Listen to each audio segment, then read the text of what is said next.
secrets, things that have been secret over the centuries. But hi, I'm Timothy Hogan. I'm the 33rd Grand Master since Jack D. Malay of the Templar Order, and I'm here to share some Templar knowledge with you. Some of our secrets, things that have been secret over the centuries, but we're trying to make available to the public now. And our hope is to as we get this information out, it'll help people appreciate better some of the archives that we're sitting on and that we hope to release to the public as well. But we want people to have an understanding of the significance of it before we do so. First, I want to talk about we've talked about who the Templar Order was before in a previous video. Right now, what we want to talk about is what we were accused of during the Templar persecutions, and some of what we actually believe. Let's talk about what we were accused of. The previous public expression of the Templar Order ended pretty violently back in 1307. For those who don't know, because the Templar Order had been secretly passing on knowledge that was contrary to church doctrine, and because the Templar Order was associating with groups around the world that were that had beliefs different from what the standard Roman Catholic belief system was at the time, and because the Templar Order was promoting freedoms, individual freedoms that were independent from the monarchy at the time, the Roman Church and the in particular King Philip the Fair of France entered into a conspiracy, if you will, to suppress the Templar Order. They just couldn't handle the fact that the Templar Order was promoting freedoms and promoting ideas that was outside of their system and outside of their control. And so they, in 1307, they set up a plan to suppress the Templar Order and accuse them of all kinds of heresies in order to justify suppressing the order.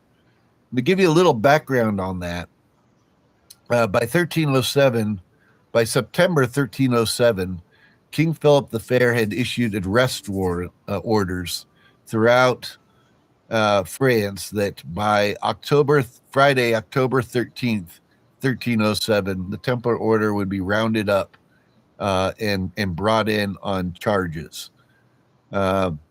Just prior to this, Pope Clement V had tried to get Jacques de Molay, who was the Grand Master of the Templars at the time, to basically merge the Templar Order with the Knights Hospitalier, which was a rival order at the time, as a rival crusading order. The Hospitaliers of Saint John was their name, and their symbol was the white cross, the white Maltese cross, and they were a arm of the church. They were a crusading or arm of the church. They were completely under the control of the church, and Jacques de Molay refused to unite with them. I mean, the Templar Order at the time had already fought and gained a considerable amount of freedom. They didn't have to answer to anybody but the Pope, and even then, they didn't really have to answer to the Pope much. They would just get him information before it got out to the world, pretty much. But they weren't turning things over to the Roman Church. They were trying to set up systems independent of the church and independent of the monarchy to ensure that people could gain more freedom independent of these two control systems. Now, the Templar Order found out about these arrest orders if that had been issued by Philip the Fair in September of 1307. So by October 13th, 1307, the Templar Order had already, what they did in Paris was they Normally, there was about 20,000 Templars within Paris. They reduced their numbers to just a couple thousand Templars to appear as business as usual in Paris. And meanwhile, they got all of their archives, all of their money, everything out of the Paris commandery. They loaded them on ships at La Rochelle and sailed off with them the night of Thursday, October 12th. They had sailed everything out of there. Jacques de Molay had stayed behind to again make it appear as business as usual, fully knowing that he was going to be arrested and that the other Templars who stayed behind would be arrested. Jacques de Molay had hoped that he could negotiate and get the Templar order out of the mess that they were about to be in. But as it turned out, they were all arrested. They were tortured for 7 years. They were made to confess to all kinds of false accusations. And then by Friday, and this was, Friday, October 13th is when they were arrested. This is the origin of the unlucky date of Friday the 13th, by the way. But again, they were tortured for 7 years. By March of 1314, the leadership of the Templar Order was burnt at the stake, including... What if you could make a song using only your voice? Let's start with the drums. I'm going to hit drums and click cover. Yes. This is good. Okay, perfect. I feel like the song needs a rhythm guitar. Dun, dun, dun, dun, dun, dun, dun, dun, dun, dun. Changing it to guitar. I'm going to type in rhythm guitar. Okay, I like this. Jacques de Molay was burnt at the stake in front of Notre Dame Cathedral. Jacques de Molay did issue a curse. He said that King Philip the Fair and Pope Clement V would join him within a year before judgment, before the throne of God within a year. And within a year, both Pope Clement V and Philip the Fair both did die. And then the rest has been kind of underground history since that time. But let's talk about what the Templars were accused of. They were accused of the heresy of associating with other cultures and adopting views contrary to the Roman Church at the time. They were accused of homosexuality. They were accused of spitting on the cross during initiation ceremonies. Now, the Templars did come from a secret Gnostic belief practice, which did not worship the cross. They saw the cross as an idol, and as the Ten Commandments says, we shouldn't worship idols. But they also didn't believe that Jesus actually died on the cross, and we'll get into that in a minute. The other thing that they were accused of was worshiping an idol that was known as the Baphomet. And there's been speculations on what this Baphomet was. The image of it that's now popularly used for the Baphomet was actually created by Eliphas Levi, who was a Templar back during the time of Napoleon. He had his real name was Alfonso Constance. He had been put in charge of sifting through documents that Napoleon had raided from the Vatican, and Napoleon was specifically looking for Templar documents, and that's a whole nother story. But Alfonso Constance, or Eliphas Levi, was one of the people who he was a priest, and he was looking through these documents, and he's the one who came up with the image of the Baphomet, which was included in his book Transcendental Magic. but from the early 1800s.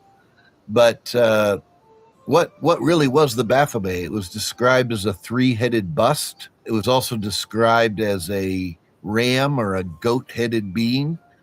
And it was said that the Templars worshipped this idol. Well, the Templars were not worshiping this idol. This idol was a symbol that was used in certain initiations. And the word, first of all, the three-headed bust or three-faced idol, it had two allusions. One was it was an allusion to the Trinity or the triunity, as the Templar order refers to it as, which you find within the Christian tradition of where you have Father, Son, and Holy Spirit, or three faces of one divinity. It was a symbol for that. As a three-faced bust, it was also similar to the three-headed figures that you'll find in the Hindu tradition in India, where there's three different natures to reality that are depicted. The other depiction of it was related to was known as the Kabbalistic tree of life, which was a three-faced diagram that described how the forces of the universe go together. So this is part of what it was alluding to. Anytime it was saying as a three-faced bust. Later, Rosicrucian writers like Johann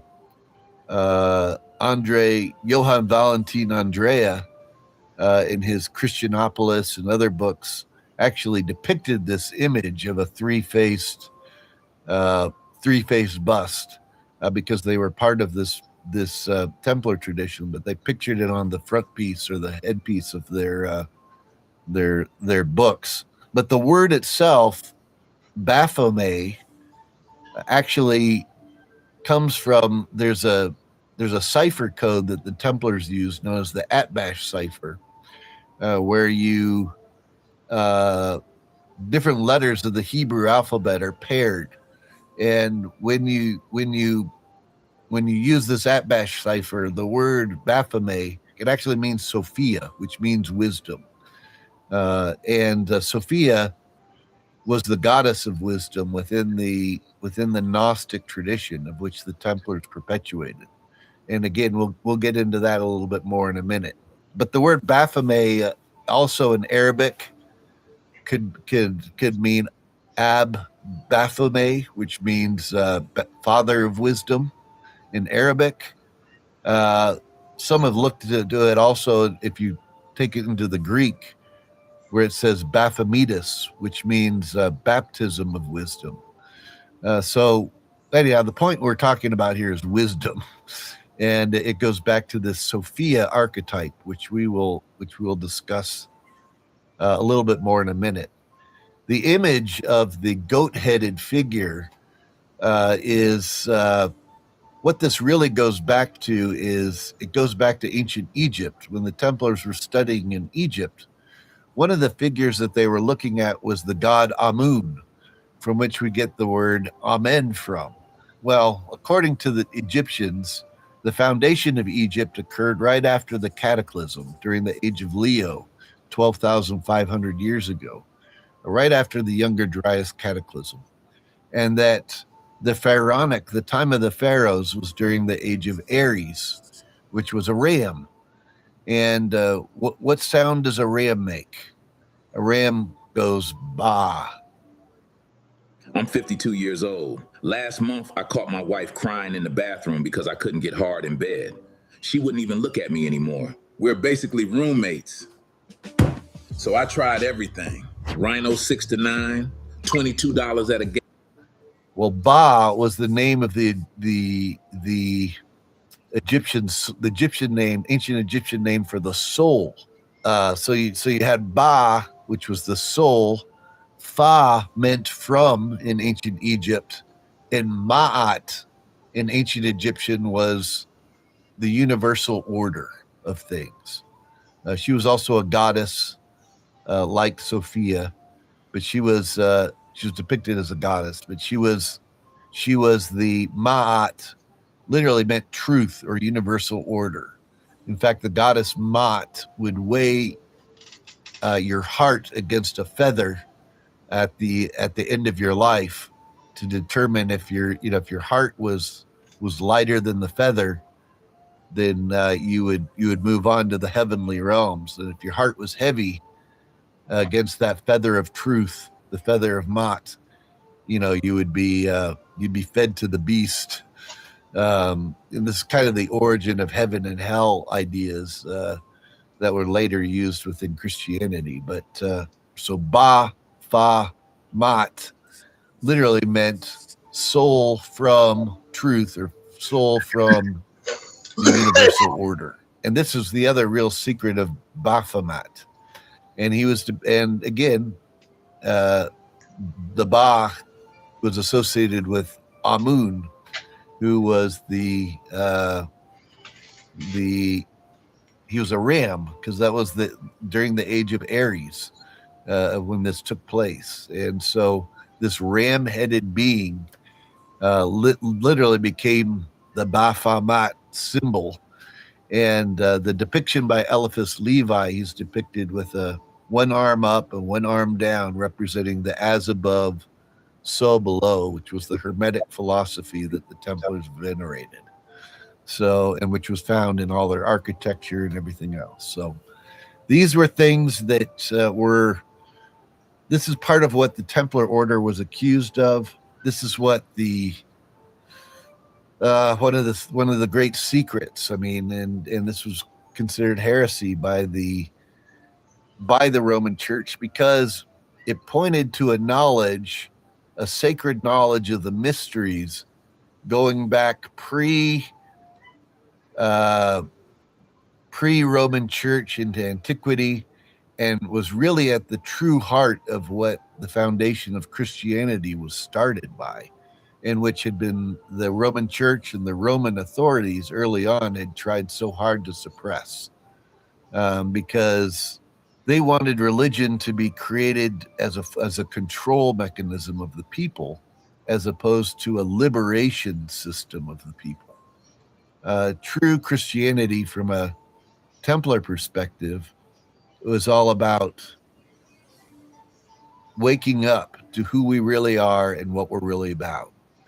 And this is why I want to get into, now that we understand what some of the accusations were against the Templar order, including the fact that they were secretly passing on this Gnostic tradition.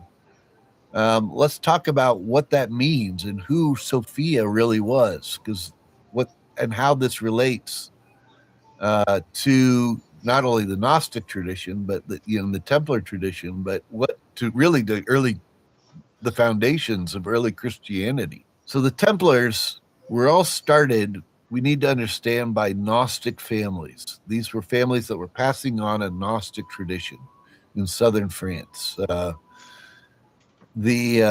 Gnosticism was an early form of Christianity, the earliest form of Christianity, prior to the establishment of the Roman Church, prior to the establishment of the Eastern Orthodox Church, prior to anything called Protestant traditions. There was this Gnostic tradition within early Christianity. This, according to Templar belief, of which the Templarisms continued to practice. The word Gnosticism comes from the word gnosis, which means divine revelatory knowledge. And when we say knowledge, it's not knowledge in the collecting facts standpoint. It's collecting understanding from general study. When we say gnosis, we're talking about a revelatory experience. It's the word gnosis in the Western tradition is like enlightenment in the Eastern tradition. We're talking about the same thing within the Western Christian tradition and the Jewish Kabbalistic tradition. We're talking about a revelation, and this revelation is about who we really are where we really come from and where we're really going. It's talking about the foundations of not only our foundations of civilization, but as individuals of souls that have incarnated here on this planet. I mean, why are we incarnated here? What are we even doing here on this plane? And where did we come from? And what are we supposed to be doing as we're here? And where are we going with all of this? That's the foundations of Gnosticism. It was the belief that one of the things that separated the Gnostic belief system from standard Christianity was that Jesus did not come here as a savior within the Gnostic tradition. He came here as an exemplar. And he came here to remind us of this, of where we really come from, and that there is no death, really. Within Gnosticism, there's a belief that this planet, or this plane of being, this dimension, this is maybe a better way to put it, is kind of a prison area where you incarnate here to learn, but ultimately you're here to learn to get out of here. You learn to get out of this prison. And this world is set up basically as a prison until we learn to wake up, until we learn to get along with each other, until we learn to love each other, until we learn to recognize that we're all one consciousness, one mind, and that there is a realm beyond, there's a dimension beyond this realm that is our ultimate destiny. And it's where we come from, and it's where we're going to go back to. And until we figure that out, we're going to continue to reincarnate on this particular plane of being. According to the Gnostic tradition,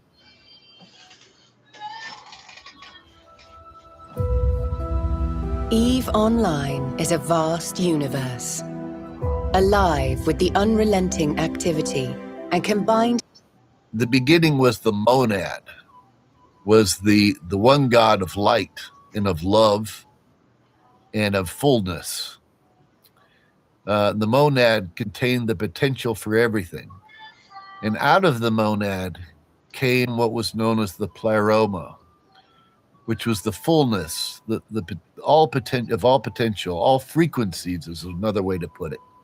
There were frequencies that were in pairs, and they represented attributes. They represented our greatest potentials, and it was almost an archetypal realm of all potential. And within this realm, like I said, there were different pairs that could be divided according to gender.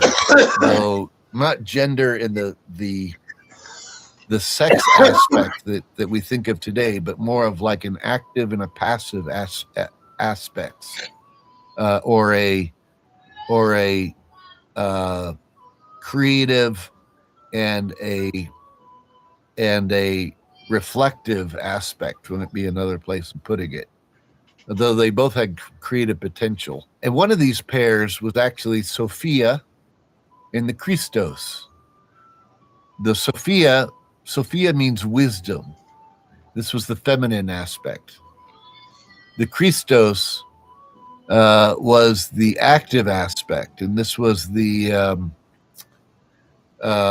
collective consciousness. So you have the wisdom on the one hand, which was a product of the collective consciousness, or the collective consciousness on the other hand helps to establish the wisdom. So they were two pairs of the same thing. Well, according to the Gnostic cosmology, Sophia, out of just her nature, she decided to try to create something outside of the pleroma, outside of the fullness, outside of this realm of light and love and fullness. And in so doing, she actually accidentally created what was known as the demiurge, which was a lesser god being who, being outside of the fullness, was alone and thought that he was all that was. And so then he began to create. And he actually created our realm, our dimension that we now exist in, our sphere. In fact, the word that's usually translated as garden in Hebrew for the Garden of Eden is the word gan.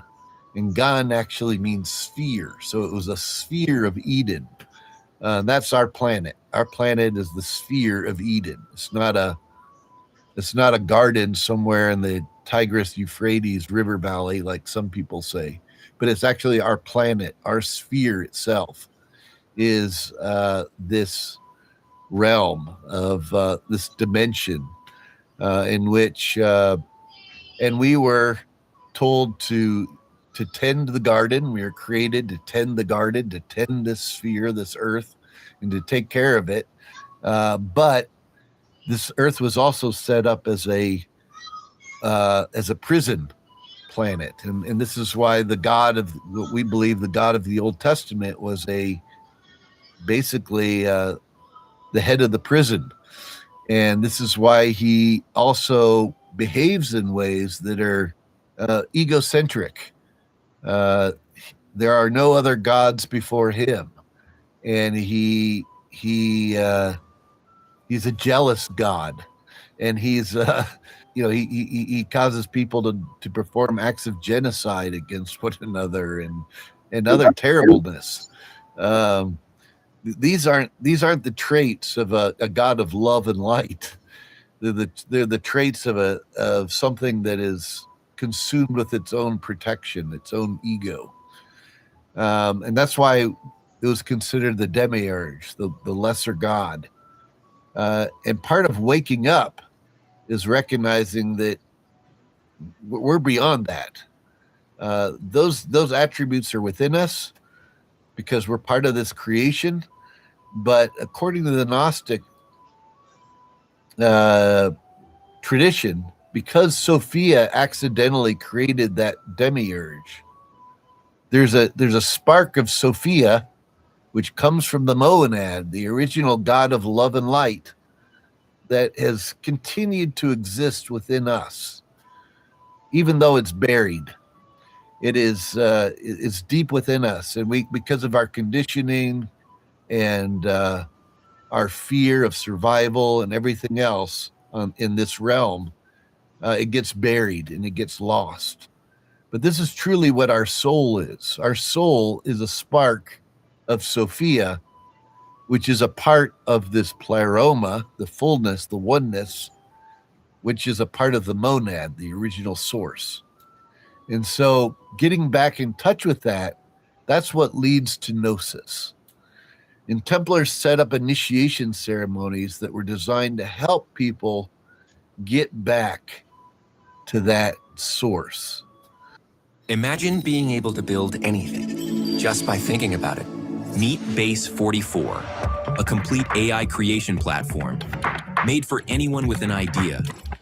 And it was believed that early Christianity was set up originally to help people with this memory, and that Jesus, the person we call the Master Jesus, who is Templars, we call Jesus our brother, right? Because he was a brother in this process of awakening.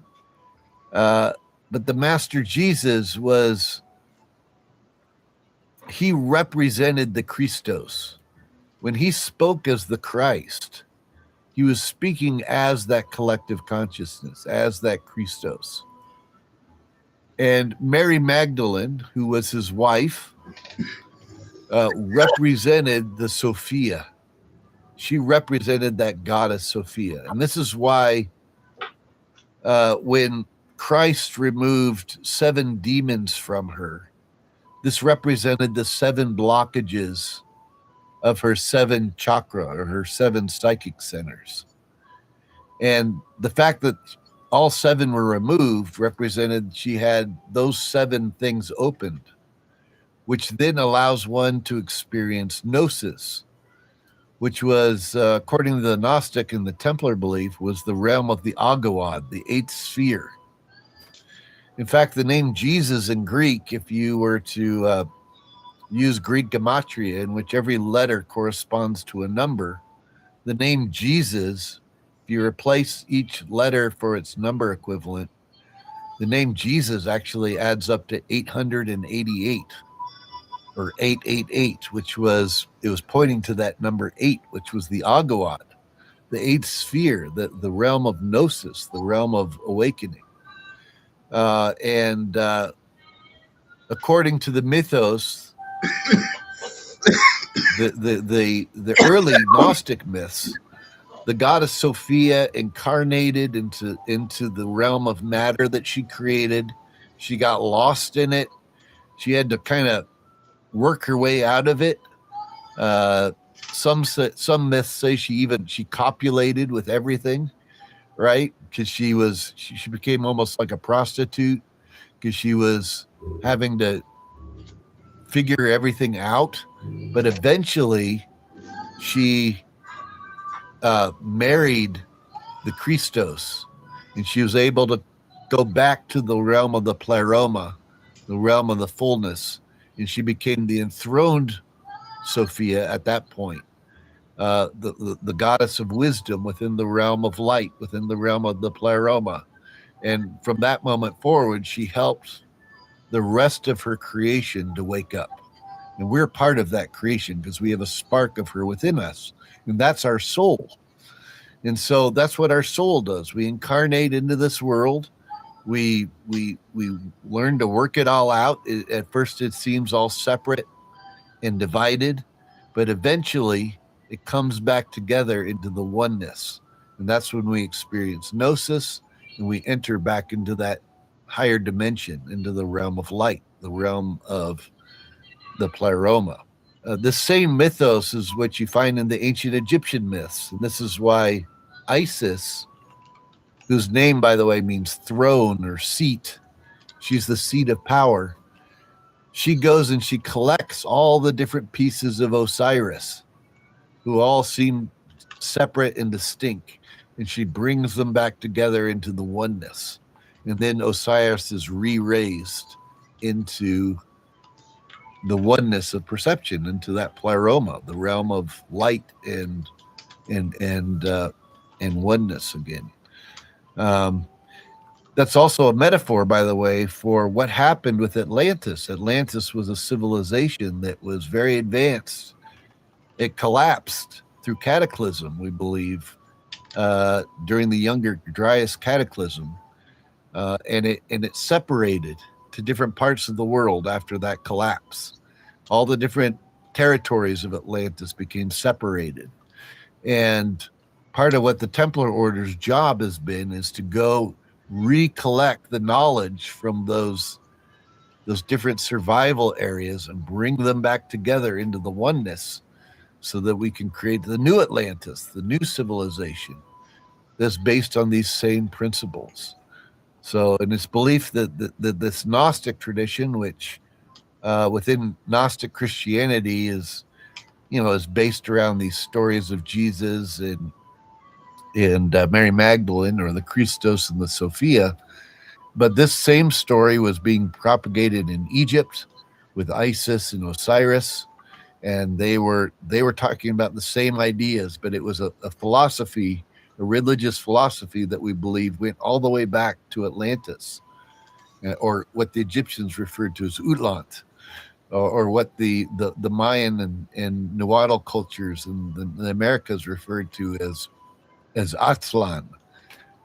They're all talking about the same thing. And by the way, the god of light, the god of the fullness, the pleroma, the monad, was also referred to as Iao. And this is why in Latin letters would be IAO. The I represents a point becoming a line. A represents a line forming into a trinity, right? The 1 point becoming 3 points. And then the O represented the fullness of it all coming back together again. And this is really the secret name behind the name John in within the Christian traditions, because John comes from the German Johannes, which comes from the Latin Johannes, which comes from the Greek Ioannis. When people hear the words print on demand, they picture a graphic slapped onto a basic tee. But that's not necessarily how you build a brand that people will keep coming. Ioannis. Ioannis. It's the name for secret name for John. And by the way, John's feast day of June 23rd was also the feast day of the god Oannes within the Babylonian myths. And Oannes, of course, was depicted as one of the beings that came from the cataclysm that helped to reset up civilization. He was depicted as wearing animal skins or fish skins and anointing priest kings through initiation to reset up civilization. Well, this is exactly what John the Baptist was doing. He was depicted as the same thing. It wasn't depicted with fish skins. He said he was wearing animal skins, but it was the same idea. And by the way, also that word Io or Iowa in Sanskrit means gnosis. So it means the same thing. So it's all talking about the same sciences, going back into antiquity. And this is why also within the Nahuatl cultures in like the Americas, the chief god, you know, the Mayan cosmology depicts, they said that the universe is created by a tree, a Cibala tree with 22 branches that correspond to their 22 lesser deities or attributes. But they all go back to a root god, a monad, a god source that was known as Iowatl. So it's IAOTL. So it's the same thing. It's the same tradition. And this was the secret tradition of Atlantis. Anytime you have TL, like TL at the end of a word in the Nahuatl cultures, represented energy or expression. For example, the beings that came from Aztlan in the Nahuatl myths were the Itza, you know, and it's that same TL emphasis. But anyhow, these are all aspects of the tradition that goes back to Atlantis, or what the Egyptians called Utlant, or what. And by the way, I also learned recently that there's a Norwegian term. There's an ancient Norwegian term, or that you also find between Sweden and Norway and some of those Finland, some of those areas up there. In the ancient language up there, the word Utlant actually means foreigner, which is kind of interesting. So the ancient Egyptian word that represented the foreigners from the root civilization, from the Zeptepi, the first times, the primordial island that sunk. That same word you find all the way up into the Nordic traditions, meaning foreigner. So that's pretty interesting. But of course, then the Nahuatl cultures of the Americas referred to it as the Aztlan. So Atlan, Utlan, Atlantis, all the same thing as this root civilization. And this is part of what the Templars were tracking down. They were trying to track down the root tradition and the and that expression and how it survived in different ways. So Sophia, you know, represented this goddess that Isis also represented. The Christos the collected consciousness, the reunited collective consciousness through love, is also the same expression as Osiris within the Osirian myths. And this is why there are initiation ceremonies that the pharaoh in ancient Egypt would have to go through, where he would be symbolically killed and then raised from the dead. And this is part of what, just like Osiris was, and this is what made him a son of God in the Egyptian tradition. This is what made him pharaoh. This same initiation ceremony is done within the Templar tradition. In fact, the word Sir, as in Sir Knight, comes from Sar, which was the masculine aspect of the god Osiris. His name, in fact, Osiris, comes, the Egyptian was Asar, and the As part of it was Isis. That was, again, she was the throne, she was the power, but then the Sar was the actual masculine aspect. And this is why, to this day, those Templars who have been initiated in the Great Pyramid, they're given the title of Sar that they can use before their name, because that's the Osiris part of it. But Sar is where we also get the word Sir, and that's where the words like Sir Knight comes from within the knighthood tradition. So these are all tied into the Templar mysteries. And by the way, these same initiation rites were being conducted in the Americas by not only the Mayans, but other Indian tribes in North America, where they had to go through the same symbolic death and then raising, where they presented them with an apron which covered their genitals, and it represented turning your creative, instead of wasting your creative mojo on just frivolous sex, turning that into energy to build civilization and to build work and good things in your life. It's just one of the symbols of it. But this is why you also find, usually within these mystery traditions that the Templars are part of, you'll find the apron being used. And you see this within Freemasonry and within Rosicrucian traditions, both of which were created by the Templar order. So these are all part of they're part of the Atlantean mysteries that had been preserved all over the world. The Templar order also inherited these mysteries, and so part of what the Templar tradition has done has been to try to go out and refine these mysteries, bring them all back together, and to build new systems of government where individual freedoms are protected, and where these mysteries can be celebrated, where our collective humanity could be celebrated, and we can build this new Atlantis. What I'll say is that the hope is that because that divine spark is within everybody, right? This is why everybody is born with God-given rights, right?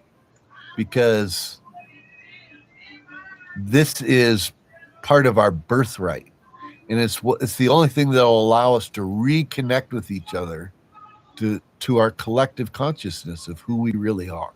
As the Great Seal of the United States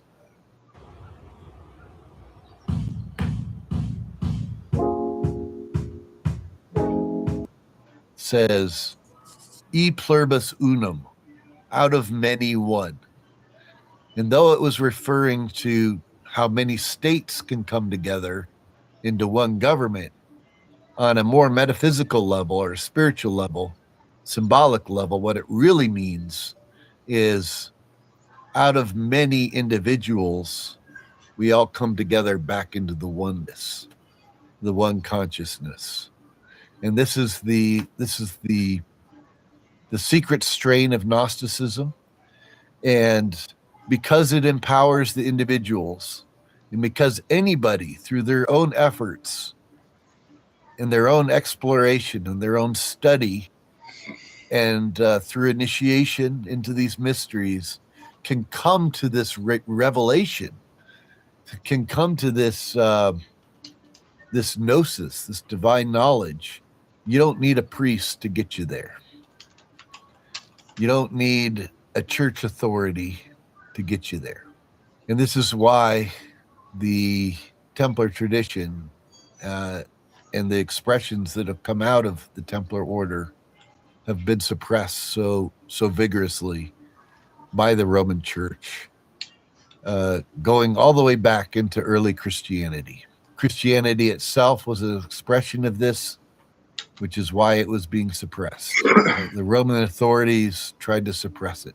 As the new church was formed, they got rid of all the gospels that even hinted at these Gnostic connections, because, again, they empowered the individual. And if you're trying to create a new system to enslave people, you know, you need to hide and get rid of all the gospels that taught the truth. And this is really why all these early gospels, these earliest gospels, were the fragments were put in these clay jars and hidden in caves at Nag Hammadi in Egypt. Nag Hammadi is like maybe 10-minute drive from the Valley of the Kings in Egypt. And this is where they were taken to be hidden, to be preserved. That area, according to Templar tradition, was originally the survival bunkers, the survival shelters from the cataclysm. That's where the pharaonic family lines came out of after the cataclysm. All of those, what most people think of as tombs in the Valley of the Kings, that are individual, they think of them as individual in the hills, are actually all connected by caves. Look here. This isn't just an ordinary denture, but the globally popular flexible smart custom denture kit. It's incredibly easy to use. Just soak it in hot water for 1 minute. By tunnel networks that go deep down into the earth. And it's because those were the original survival bunkers of the last cataclysm. And so when the pharaohs wanted to be buried, they had themselves buried back where their ancestors had originally came out of. And they had themselves buried in ways in which their organs and such were preserved, with the hope that someday, once the technology got back to where it was said to have been in antiquity, the genes could be collected from all that material so that they could be reassembled like Osiris and brought back again. Not only their soul could be called back into their original body. So this is really the origin of these resurrection practices, but it goes back to a technology that we believe went back to Atlantis. As the Templars came to understand these things, it became very dangerous to the political structures of the day. That's why the Templar order was suppressed. But we've survived, and we've continued to pass on this tradition, and we're hoping to bring it forward now to the world, because technologically we can do so instantly to people all around the world without fear of being burnt at the stake again for expressing such ideas. So let's talk about the symbolism of the rose within the Templar tradition. In particular, the rose cross. The rose finds expression in different forms within the Templar tradition, but the earliest was in the symbol of the rose cross. When the Templars went into Egypt, one of the things that they discovered is that there was a vast underground network of preservation from the pre-cataclysmic times. And this could be found under the Giza Plateau. Well, from the Giza Plateau all the way to Saqqara, which was about 20 miles away from Giza. There are vast underground networks where there is preserved the evidence of the lost technologies of the Atlantean tradition. This underworld in the ancient Egyptian language was known as Rostau. So the Templars learned of this underground area by the Coptic Christians in the area who had been preserving knowledge and aspects of not only the Gnostic tradition, but the Egyptian mysteries associated with it. Not only the Gnostic and Hermetic, by the way, Hermetic traditions as well. They were preserving aspects of this. So the Templars learned of this through the Coptic Christians. They learned of this area of Rostau. Well, Rostau didn't mean anything to them in Egyptian, even though we know it now it means underworld in ancient Egyptian. But to the Templars, when they heard the word Rostau, they transliterated it into the Latin that they're familiar with. And Ros came to mean rose, and Tau meant cross. So they adopted the symbol of the rose cross to symbolically represent this secret underworld in the tradition under there. So they put a rose in the center of a cross. This symbol also came to represent the symbol of consciousness as it evolves out of matter. The rose represented the consciousness that blooms as it grows out of matter. It's a similar symbol to the lotus growing out of the slime or the mud of the pond, right? There's matter, there's the mud of the pond, and then this beautiful lotus grows out of it. Well, in the same way, the rose grows out of the cross of matter. And the cross always represented matter because it had four directions, represented the four directions. It represented the four elements, and so it represented binding us to this particular dimension, this plane of being. But as we grow and we learn, and as our soul begins to awaken again, and as we get in touch with that spark within us, that spark of Sophia, that spark of the monad, which is within us from the true realm of light, the true God of light, that begins to bloom and it begins to open up and awaken like a rose does. And in the same way, the rose itself grows out of manure, right? Anyone knows who grows roses that you have to use manure, to fertilize the roses enough to get them to get to the point where they bloom. So just as the rose grows out of that crap, excuse my language, in the same way, our soul grows out of this realm, this dimension, and it opens up and it blooms. So the rose growing out of the cross of matter. And because of this, the Templars would also plant roses in places that the rose became a symbol of this process. And they would plant roses in places where the mysteries were preserved. And in fact, even the tomb where the Templar order was said to have found the bones of the Holy Family of Jesus and John the Baptist and Mary Magdalene, Jesus's brother James, and then John and Mary's children, and Jesus and Mary's children, the family tomb, which is now known as the Talpiot tomb in East Jerusalem. When they found that, even though they removed the bones and hid them, they preserved the tomb, and above the tomb was planted roses because And this is really where the term sub rosa comes from, or under the rose, which represented secrecy, or to hide the mysteries. And so anytime you find a rose showing up, it's alluding this.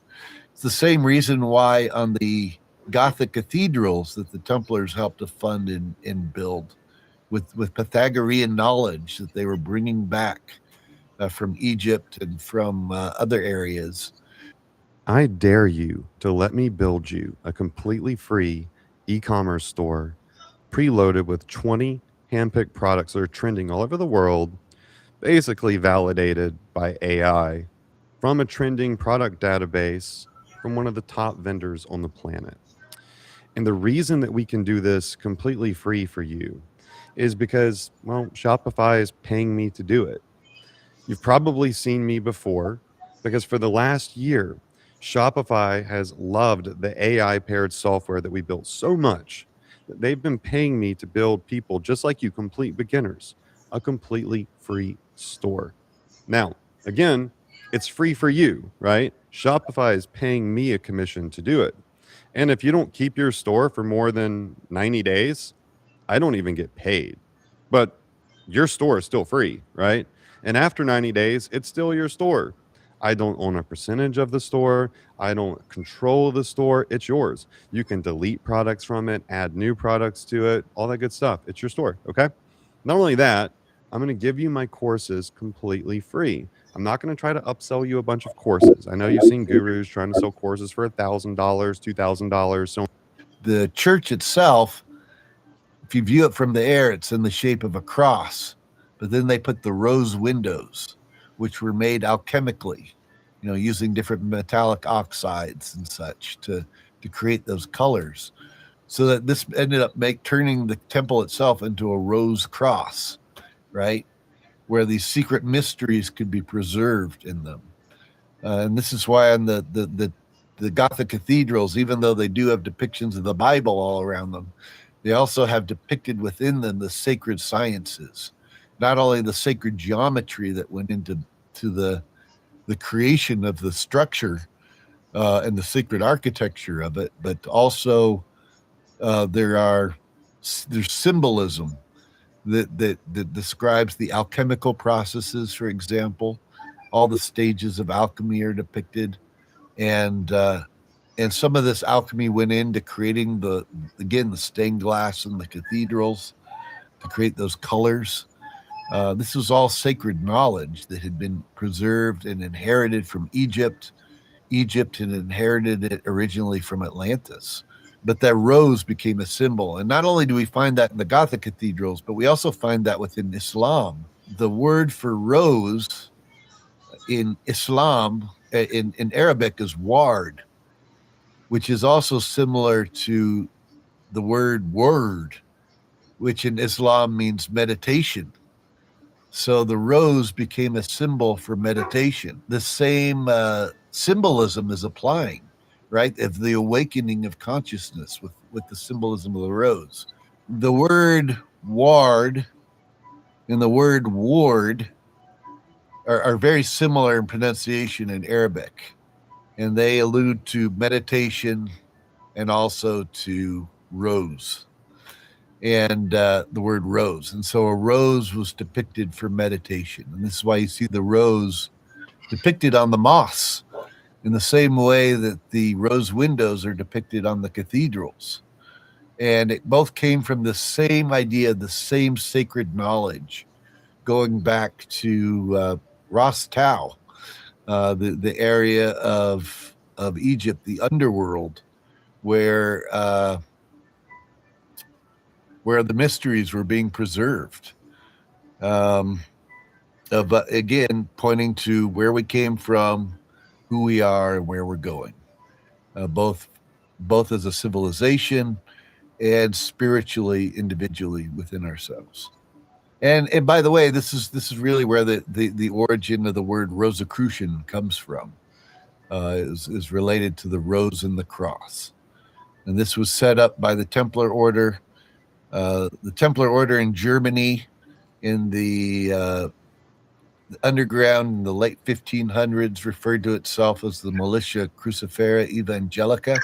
Frederick, the Duke of Württemberg, was the Grand Master of the order at that time. He commissioned a guy by the name of Simon Studian to publish a book known as the Neometria. It's a 1,200-page book that describes all of the Gnostic, Kabbalistic, and alchemical knowledge that's associated with the symbolic dimensions of King Solomon's temple. And he published this book, dedicated it to the Militia Crucifera Evangelica. People like Johann Valentin Andrea were parts of this study and this movement. And so they created a new public expression of it known as Rosicrucian. And they described a tale of a figure known as Christian Rosenkreutz, whose tomb had been discovered, and that they described him as a person who had gone and studied all the mysteries of Europe and the Middle East, and gone to places like Egypt and to Damascus and other places like that. And he was described as a figure who had a red equal armed cross on his tunic. And of course, this was the symbol of the Templars. And he discovered these mysteries.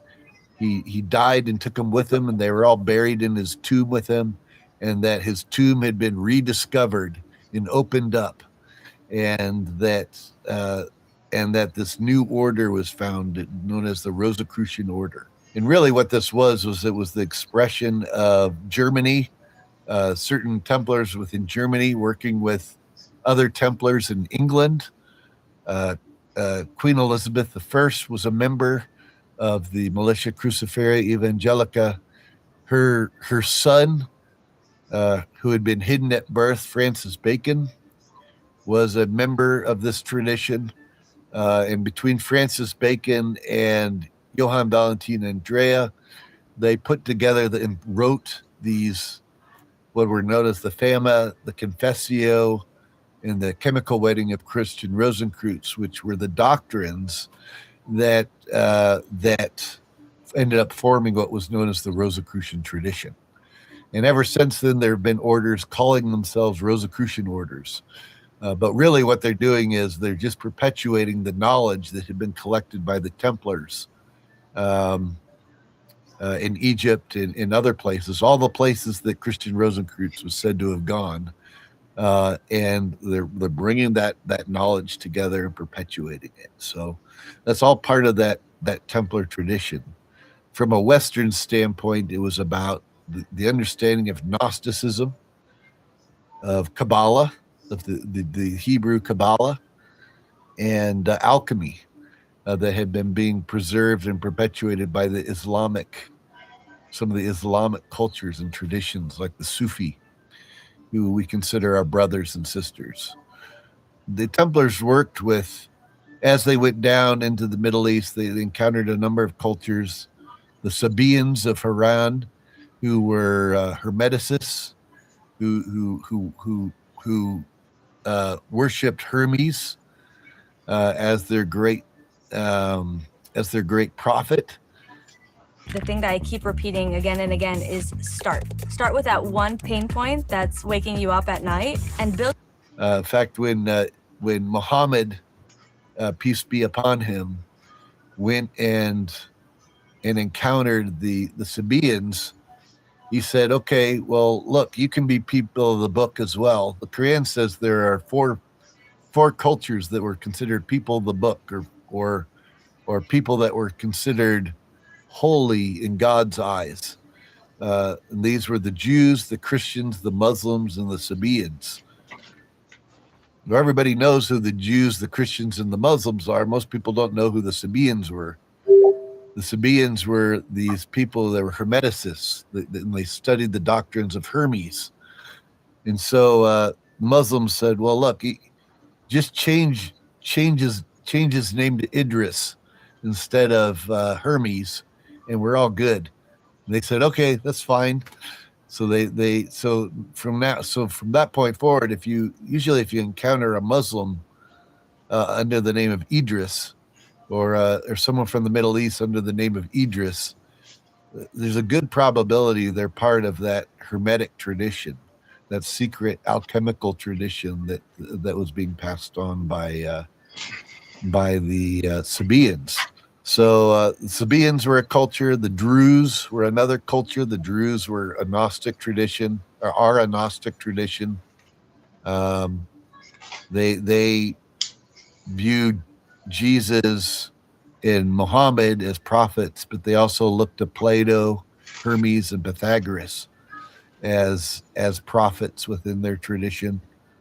The Templars got some of their initiation ceremonies that we currently still perform are almost identical to some of the ones the Druze perform.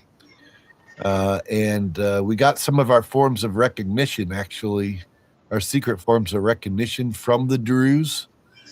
Some of these things were passed on into Freemasonry.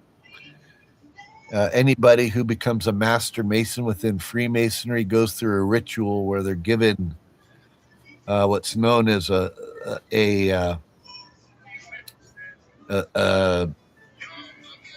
certain hand grip, which comes from the Templar tradition, and they're given a certain word, which is also used within the Druze tradition. That's where it comes from.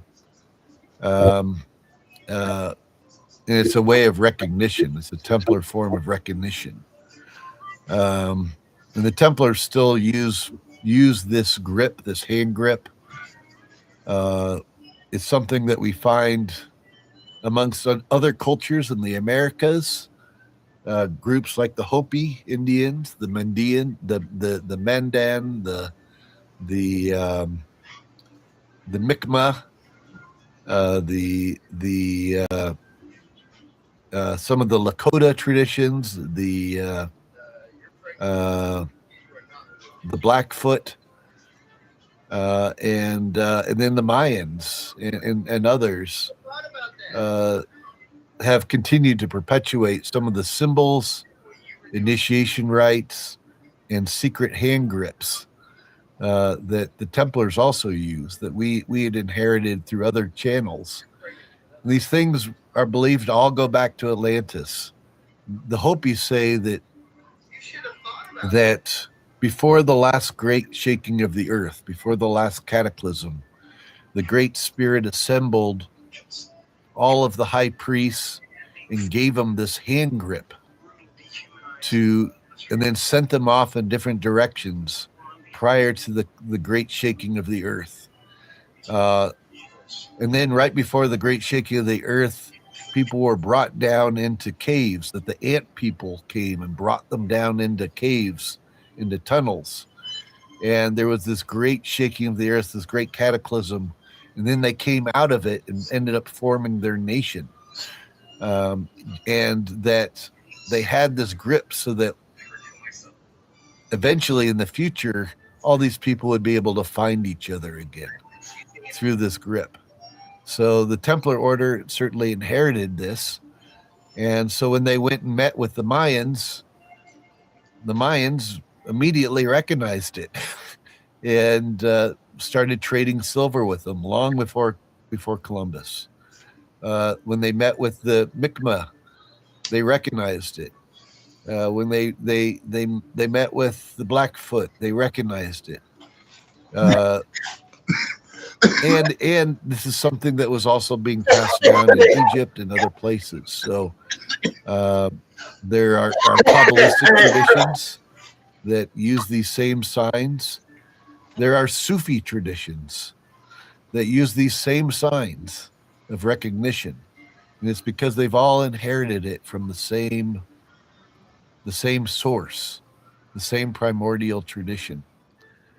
And the Templar Order was founded to seek out these things and bring them back together again, to try to bring them back into the oneness, to recreate the new Atlantis, to work with our brothers and sisters of these other cultures to bring humanity back in alignment with nature, with our animal friends on this planet and with each other, so that we can move forward into a new collective consciousness, into greater realms, and to higher dimensions of consciousness that is our destiny.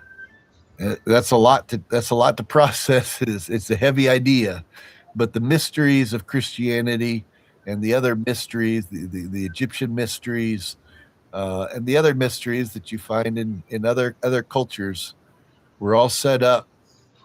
They were all aspects of this Atlantean tradition, and they're designed to bring us back together, in harmony, to rebuild. In the problem of Atlantis, I think there are a number of points that have not been generally considered. We think of Atlantis as an island, probably somewhere in the Atlantic, and probably about in the location of the present Azores Islands. But actually, Atlantis was a diffusion. If you buy a map now of the world as it is today, we can say that that is the modern distribution. But to have a map of Atlantis as it was in the time of its glory, you would have to have a map of the entire planet, because it was a distribution. Continents rose and fell, islands came up and went down, great land shifts occurred, and the Atlantic distribution of land was far more important and far more far-reaching than the mere problem of an island somewhere in the ocean. So we have to think of Atlantis in relationship to a complete pattern of the planet. As Plato clearly points out, the island of Poseidonis, which we now think of as Atlantis, was the last fragment of a great empire. It is the last surviving part, and is supposed to have disappeared under the ocean about 12,000 years before the Trojan War, which would make it about 15,000 years ago. Now, in connection with the problem of Atlantis, I think the next thing we have to study is the name. Plato refers to the mysterious empire as Atlantis. He probably received this name, or secured it, from Solon, who in turn had received it from the priests of the Egyptian temple at Sais.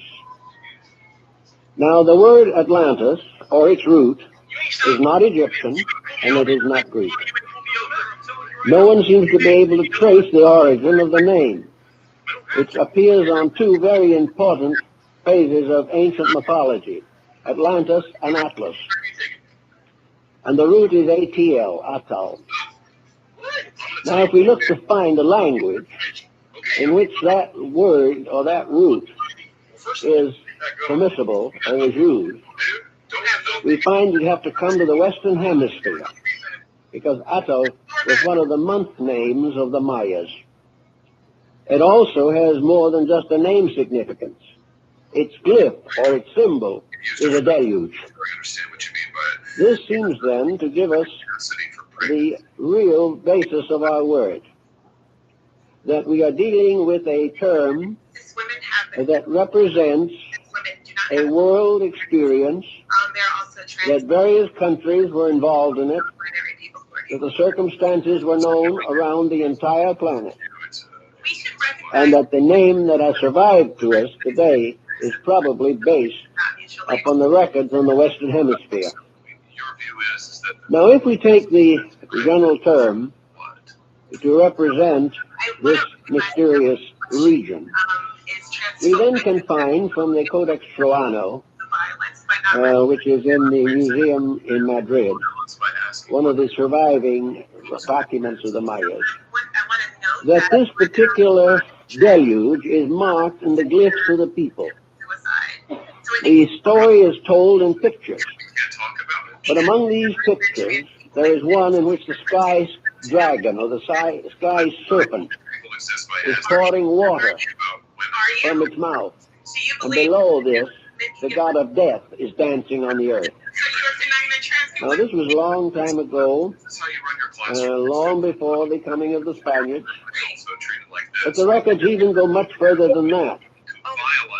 According to the Chinese, the previous existence before our present coming to this earth was destroyed. The previous world was destroyed by water, a tremendous deluge. And in the I Ching, the 8 trigrams, basic trigrams, correspond to Noah and his wife, their 3 sons and their 3 wives, were the 8 who were saved. And this is exactly what the Chinese tell us.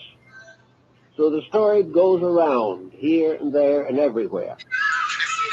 It's a very interesting story, but what does it really mean? Is it merely an archaeological curiosity, or does it have some dynamic value for us today?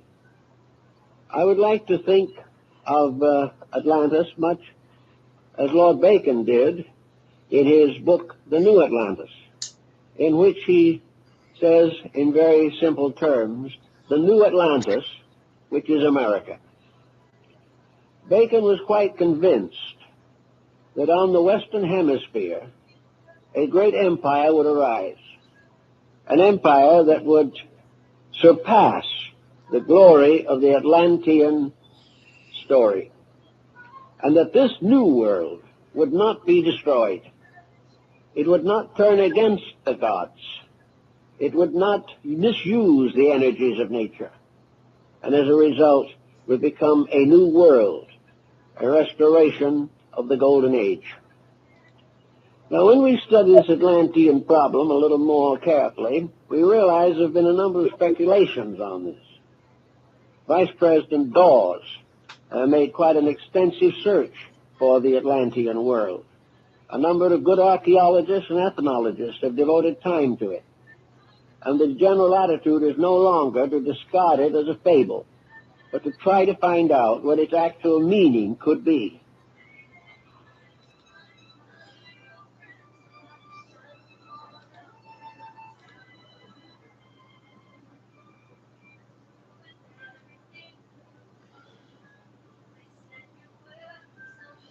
Pretty interesting shit, right, you guys?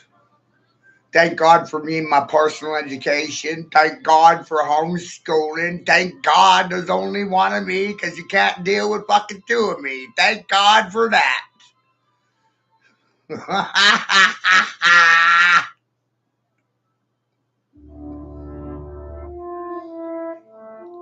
I am not interested in climbing the corporate ladder. I am my own private investigator, backed by facts. My facts, they're the ones they bury. Let's unwind. I am not seeing the incentive or incentive for following along blindly or blind lie. Better off being your own private investigator, investigator or investigator. Front runner becomes masturbator, baiter. Fact. The easiest thing for people is to run and hide from their problems. Pro-blames, I finance the fucking problem. Finance the fucking pro-blame. My own investigation, no badge, no gun. Finance COVID propaganda with your tax dollars, tax-stone heirs, causing a fair pandemic, headed upward for mandatory vaccination. Fact mandates existed in many jurisdictions. Side effects of vaccination and medication are documented by the VAERS system. VAERS or liars, chemical castration, that's a contested claim. Contested or contexted, but sedated nation is a metaphor. I find it funny, your reactions to these problems, and your inability to find a solution. Speculative hypothesis, the gender roles you describe, givers of life, or symbolic archetypes. Men as creators, women as destroyers, that's a philosophical frame. Philosophical, not empirical fact. Fact or facts, but it's funny. How as a nation we value death more than life. Death or death, life or life. Look at military budgets, abortion debates. I find it funny or funny. We didn't want to be a husband.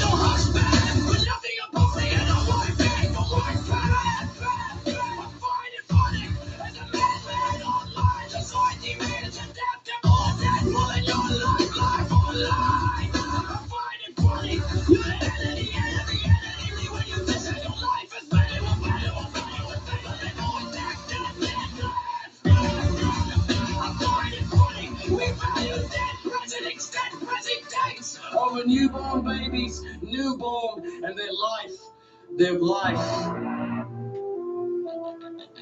You actually choose to value what the Creator gave you.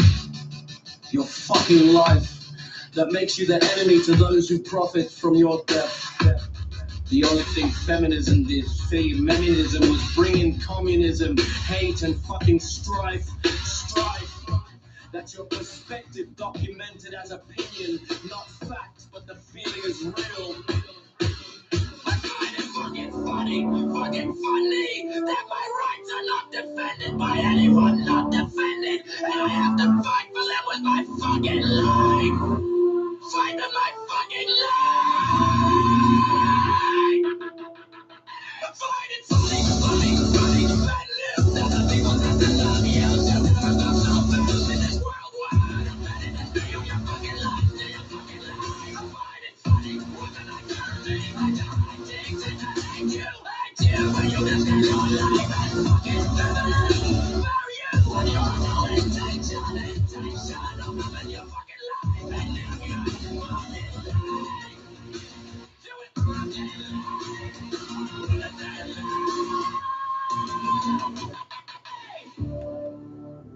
They took hold me on to feel cuff ruin it. If they'll milk cuff ruin it, turn you milk cuff side through room tall 82 now. You internet and broke for you to net and it talks in it. I am not interested in climbing the corporate ladder. I am my own private investigator. Of facts and my witness. A funny is my shield.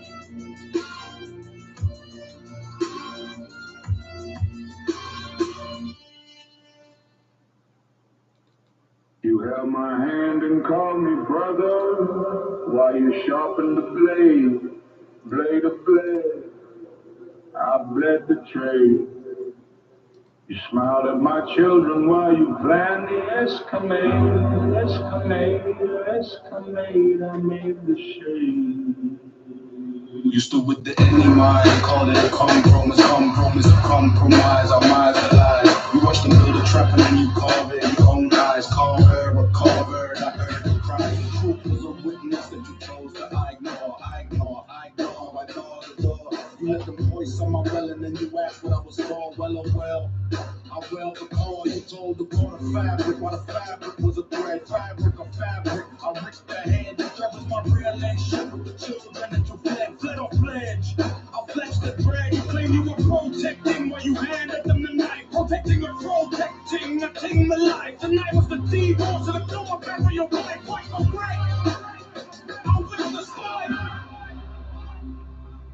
The family line was a battlefield, the friend was a spy. The truth was a hose tag, the love was a lie. You have them said, my child, your voice running, I'm protecting your warfare. You find in my path. I was you team with the enema and I watched the truth cry. You entrapped me in a corner, with your own hands, corner to corner. I hear the lambs that never gets the force. Plans for the forest. I ate the sand. You told my daughter, girl, like you better in the sheet, dang girl, a dang girl, I get a beat. To the sheet was a dis-ease that you sprint through the street. Dis-ease or dis-ease, I ease the fleet. You convince yourself you were the hero while you help them take the sun. I run the sun, poison the body with the broom or of the crime, poison the sun, the time, the room all of the Bible that you use to sport climb the crime. You thought the family line was a shelter, the family line was a cage. The friend was a trapdoor, and the trapdoor was a stage. What you said? You have to say one child, you call it bad. You poison me and pretending you were bad. Yes, you burned in my head. I lost you team with the enema and I watched the truth.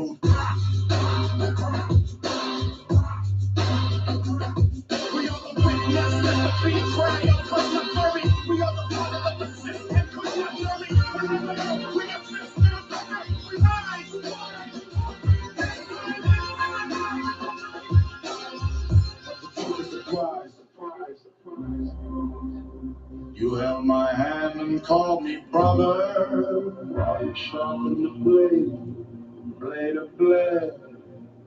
I bled the trade. You smiled at my children while you planned the escapade. I made the shade.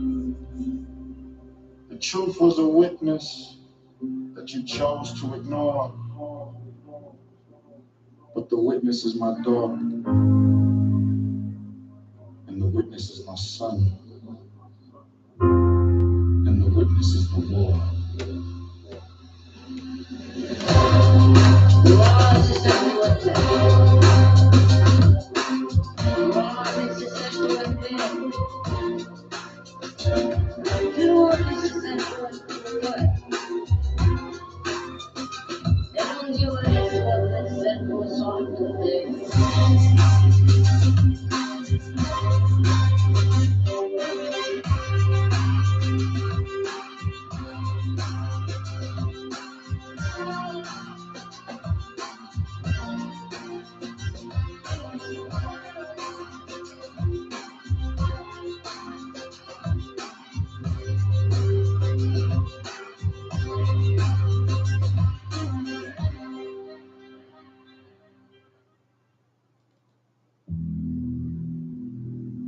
You thought you could break.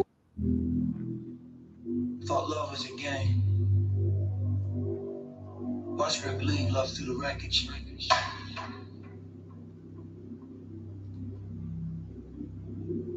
Fell in love with being broken. I'm broken to break me, break or break. Yeah. Shattered pieces on the floor. Just take me, take or take. And the shelter find a twisted beauty. They'll tie all by T. Embrace the chaos, try just the chaos. It's my only duty. Go. Don't pop by every whisper. Many born in the abyss or abyss. Where the echo of heartbeats is the hit list or endless.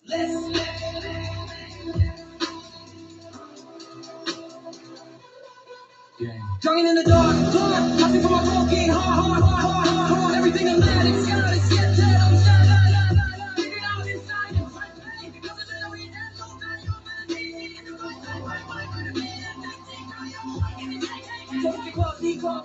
Cold flesh from bone or bound. Turn my trust to ashes.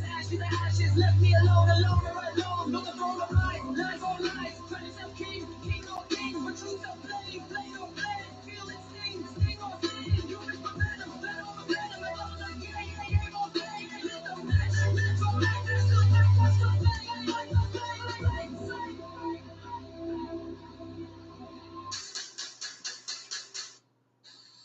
Thought you could break me, leave me to crawl.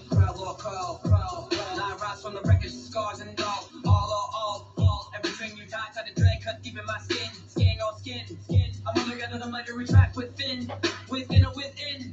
hold up with the past, if you try to test all the light or light. Let me cook drown in the endless night or night. But even in darkness, no blood, no not for you, me, you, true. Betrayal is a storm. I am the blood that I bleed love, even when you do blood. My children's eyes through the cracks. The handful pieces of what used to be. I won't let them inherit your shadow. I'll burn my pain to light your hearts. The love that remains, my final breath. Even if it feels like life leads to death. You never on the spot to hold. I'm holding my root in a life and scars. I can't even love the between life. I'm ready to set this down. Ready to stay in the game of stay. You never ever move them in the pain. But love that makes my onions and stay.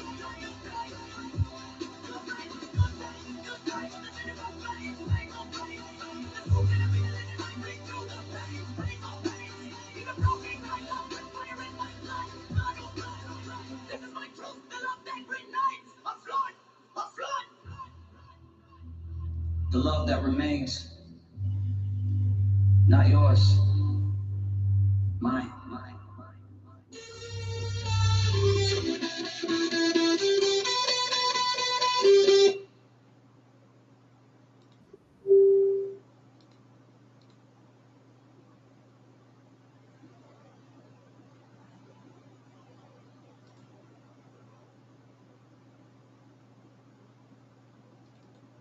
Mastered.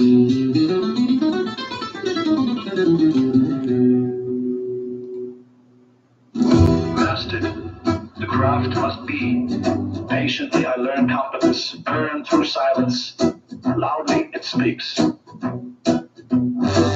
I studied the blueprint until the lines became my veins. Veins or veins, a vein the strain. Every tolerance measured, every edge refined or refined. I find the mind, a workshop rooms with focus, light or light, I light the night. A competent hand knows when to grip and when to open wide, wide or wide. I ride the tide, they chase the title, I chase the skill, skill or skill.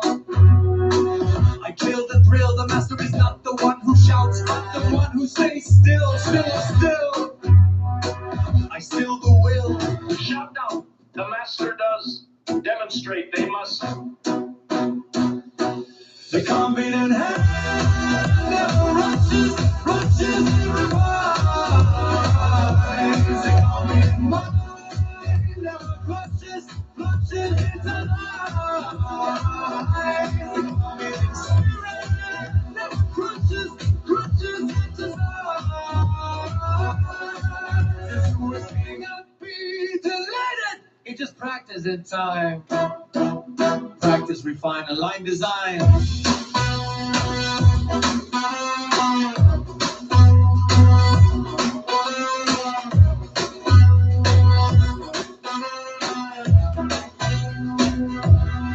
The apprentice studies the master scar, I score the bar. Every failure is a note or not, I knocked the star. I logged 10,000 hours before I called it art. Art the heart, I heart the bar. The profession is not the title, it's the discipline to start or star. I star the charts. Mistakes they call failure, data, I name it. Rigor they call cold, love, I see it. Practice, I must improve, I will. The confident hand never rushes, revives. The confident mind never clutches to rise. The confident spirit never clutches its rise. The spirit cannot be delighted, it's just practice in time.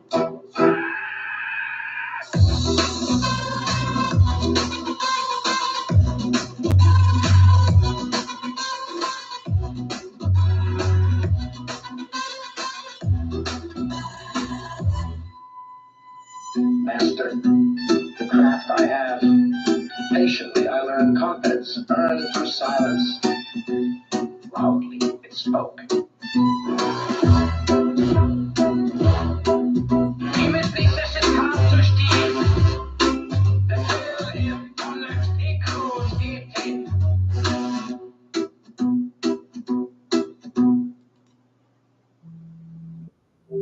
Unconditional vibes. No conditional is hell. You want my soul, pay the tax. This is the shallow night. Wreck me.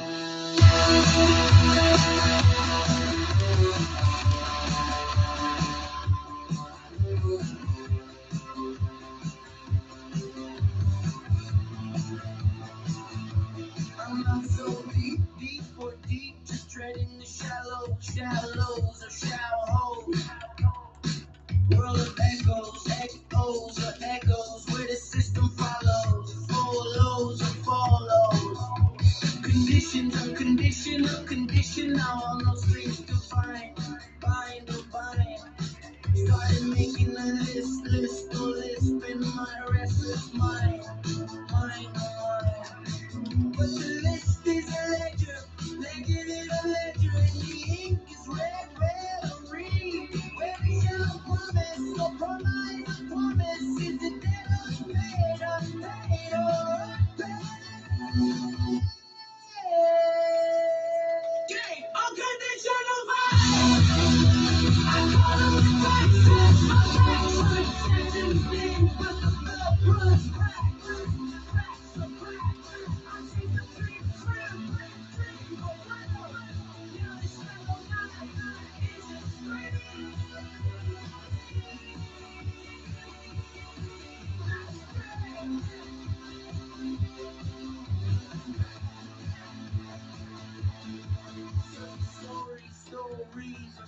reeds, whispers on the breeze.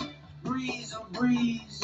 No deep reflections, reflections or reflections. Just the way it appeases, appeases, so appeases.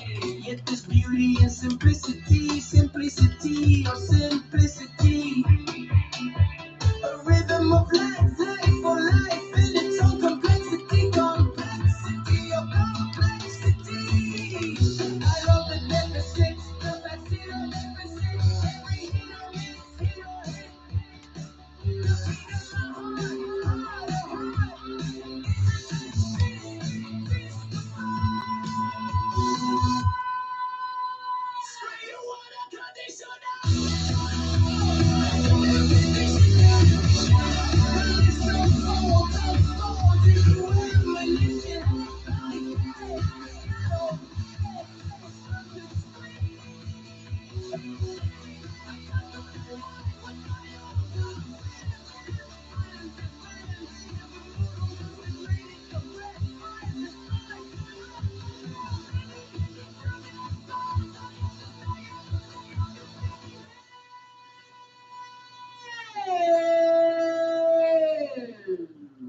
Shallow, deep, perception, connection, the list unfolds, profound moments.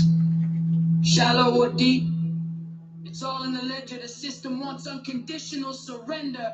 I give them conditional love.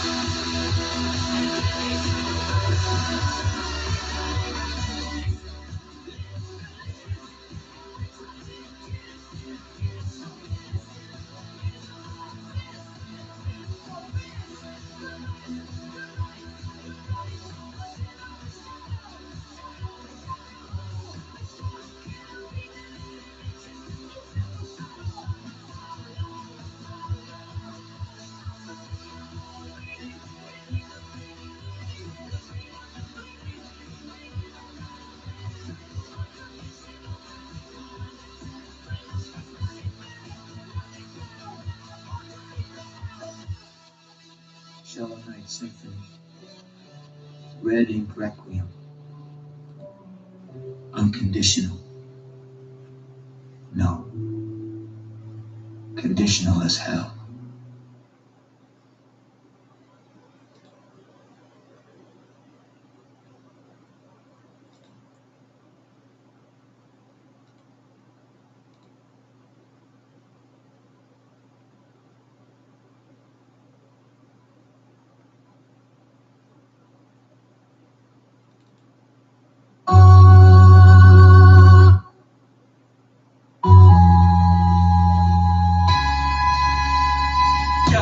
Good rising, rise or rise. The sun breaks the chain. Good rise, right or right.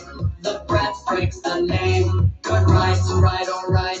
The zing of the pen. Let the homophone not untie. Good rising, rise or rise. The morning's first light. Lie or lie. The sky licks the roof, move or rouge. Where the yours is to cry. Cry or cry. I count the photons. Purple one's on. Face the one's as they scatter through the blinds. Lines of blonde. Each ray a small depth. That's the birth of the fear that we've enshrined in. Trying to intertwine. Horizon is a verb, not a gift, not a god. God, a god. The alarm clock is a judge, served as Dutch. And the sentence is a nod. Not enough. I keep the dome with the zero. Zero or hero. On the easy ox, slay the sled. No contamination yet, or yet. Just a good rising, wait or red. Good rights, rights or rights. The document they burn or burn. The 13th Amendment, adjournment, government is a lesson twice to learn. Learn to earn. But rights are not paper or paper.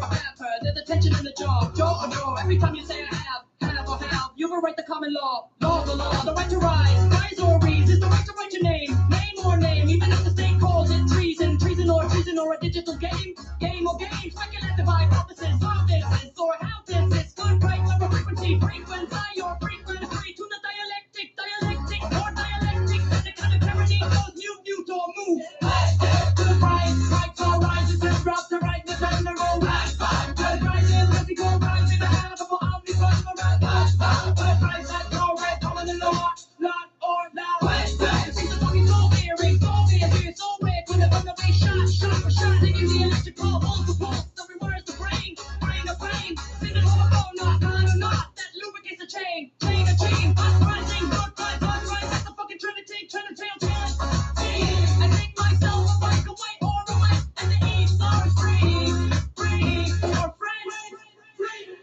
good rights, but you still wake up in the cage. The rising is just another rotation of the week.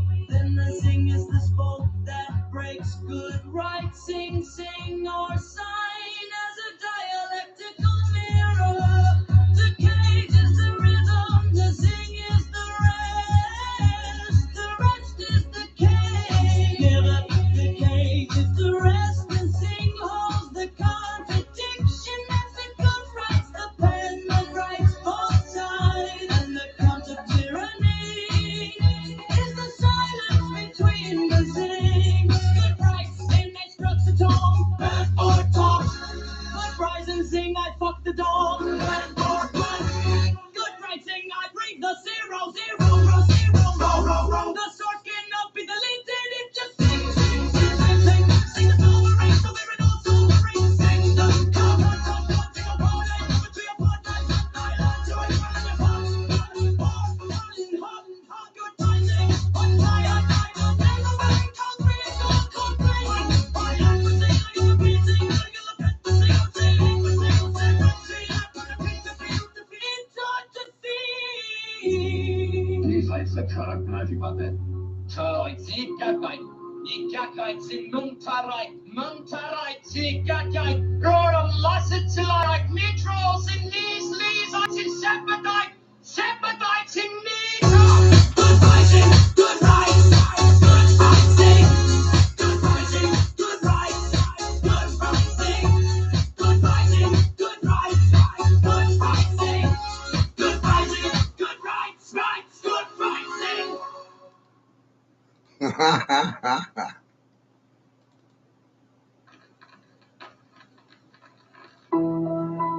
I don't know what I'm talking about. I don't have any rights. No lives matter at all. What a great idea. I will not effectively fight for my rights. Why bother? No money in it, right? Rights. Because within my rights, I place the evidence. The evidence did not matter. This is the unmattered witness. I write out each line or line, aligned with the rights or rights. However, the evidence or evidence did not matter or matter.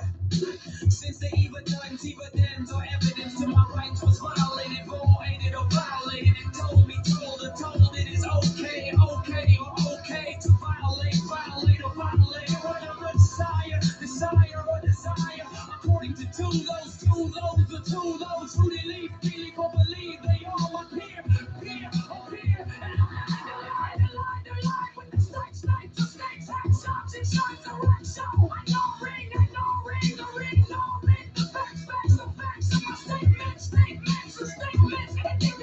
indicating or indicated the truth, the Constitution, all the Constitution, it's still files and violence, civil rights, being not in need,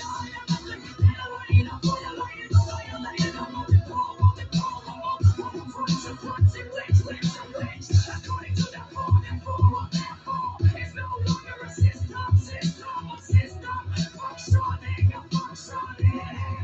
functioning.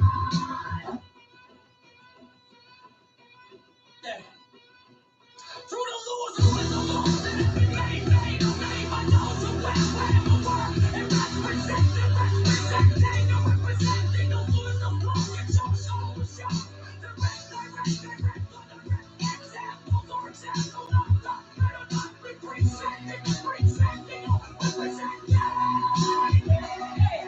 those law quakes, law codes, the system no longer functions. Through the laws and claims to replace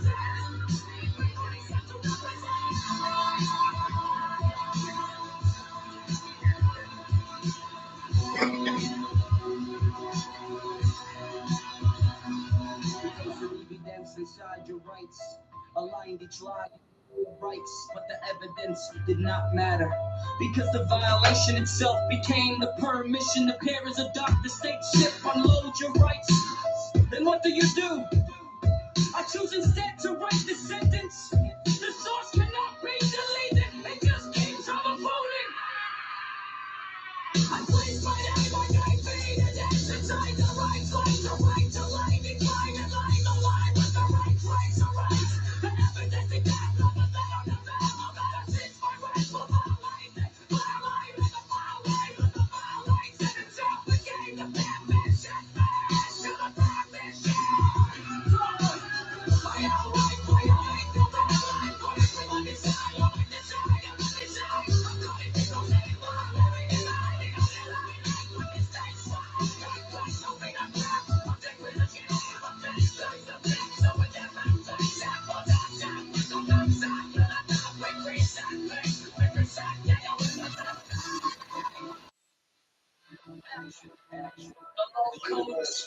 Locals to locals and for the city, functions, functions, functions, functions.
Pretty interesting stuff, isn't it? Recognizing that patterns and geometric forms and figures are nature's language, creator's language. Creator God doesn't speak English or Hebrew or Japanese. Yeah, good job. Thank you for that.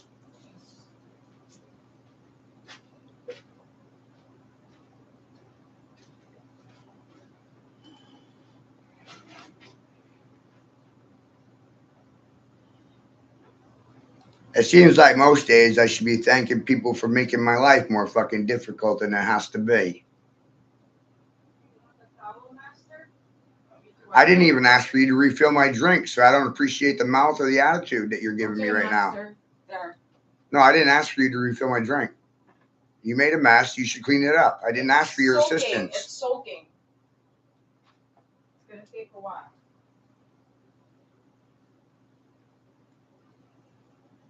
Really goddamn amazing.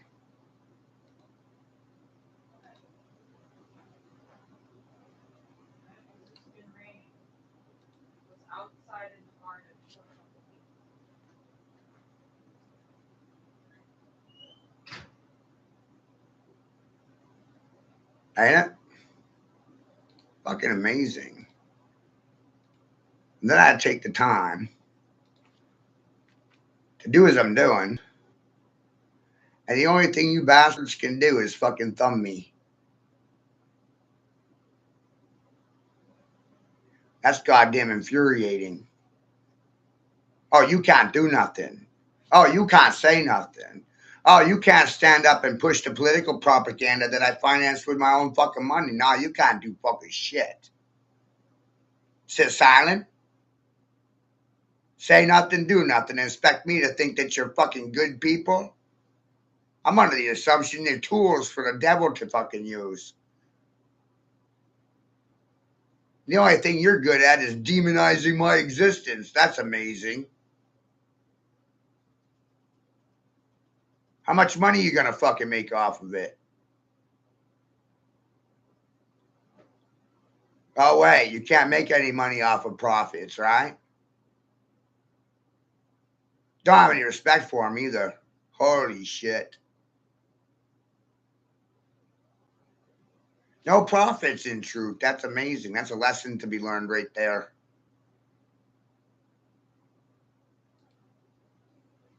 What do I gain from your fucking silence?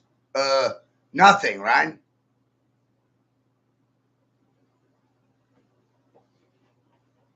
Who's gonna fucking pay for my observations? Who's gonna goddamn pay for my education? Because my education sure as shit ain't fucking yours.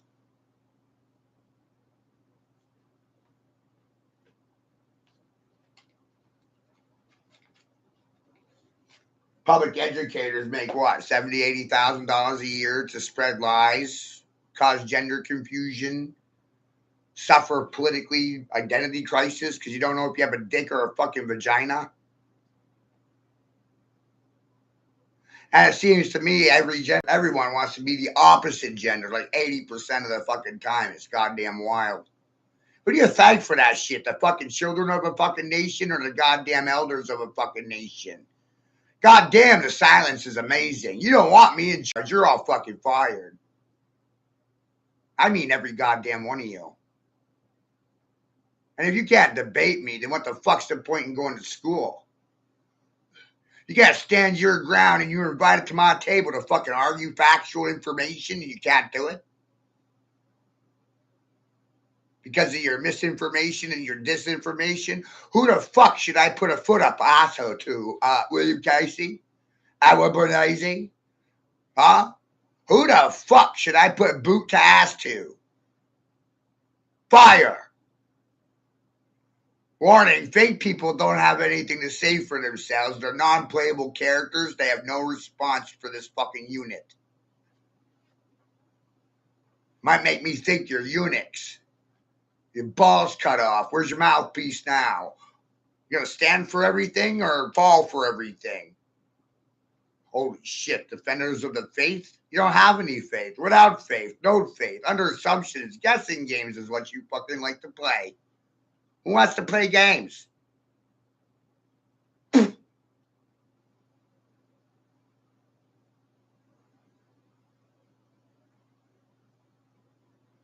Oh, watch out, he's a stupid nigger.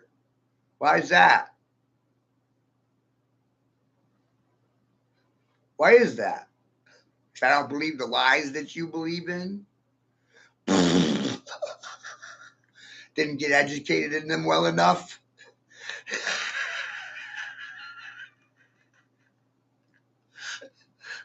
What the fuck?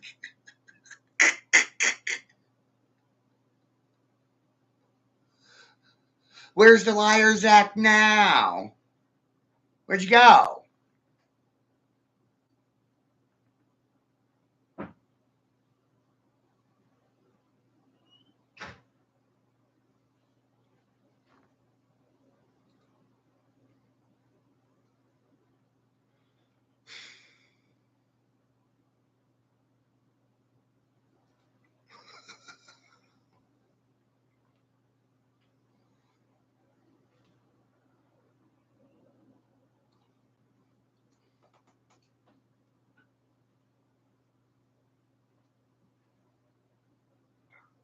Awkward.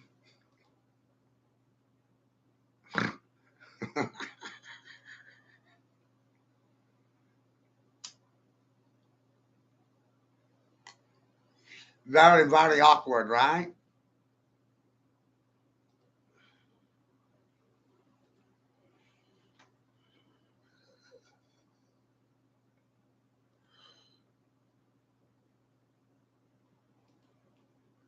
Hi, my name's Matthew, and I'm still trusting the plan, which is my plan, which is no plan, because plans fail you all the time.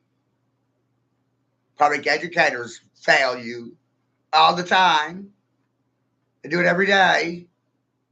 They can't help it doing it either. It's amazing.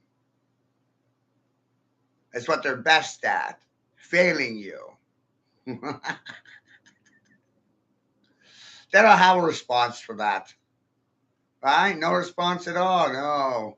They don't have time for it either, which is amazing. You'd think they would make time for things of this nature, right? And nature is something that you have zero fucking respect for. Isn't that amazing? Who should you call about this shit? Ghostbusters or your goddamn mothers? They should have educated their fucking sons just a little bit better, right, mommy? 80% of the goddamn country's illiterate because their mothers don't want to read a fucking dictionary. What? Nothing to say for yourselves in front of my fucking face. Isn't that correct? Is that accurate? Trying to make a fucking fool out of me, and what happened to you sons of bitches and fucking silent whores? Holy shit. Who's the fucking fool now? Who's the dum-dum? Who? You don't think there's going to be a consequence for stealing my son?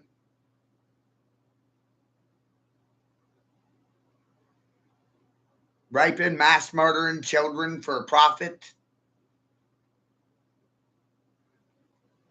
America's #1 in child trafficking. You know who you have to thank for that? Freemasons. Isn't that goddamn amazing? Want to talk about it in front of my fucking face or behind my back? You good goddamn people.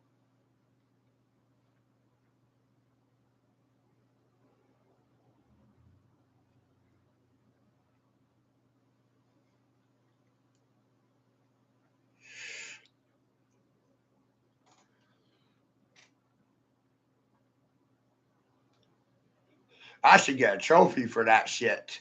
Maybe it's your scalp. Silence is a sign of guilty. Silence is a sign, confession, signed, sealed, delivered to you, motherfuckers.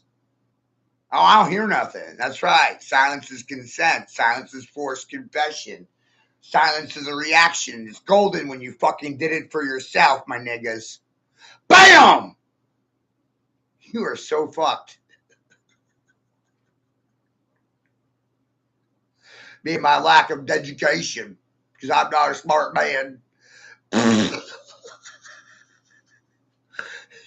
How does it feel living under fucking assumptions your entire life? You know that always makes you look like an ass, not me.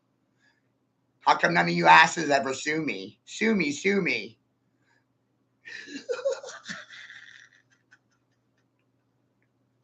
You trying to make an ass out of you and me? You won't be making no ass out of me, and I'm talking to every one of you. All of you.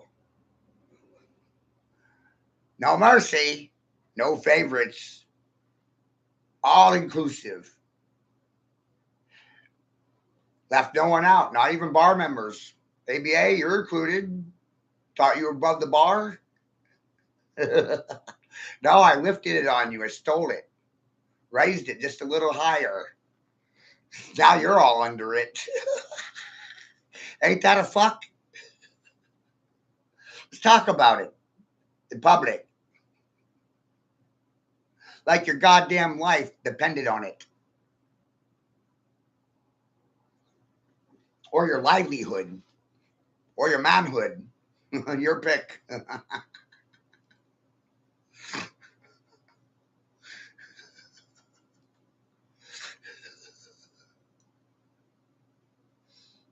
Oh, we can't talk about that right now. Isn't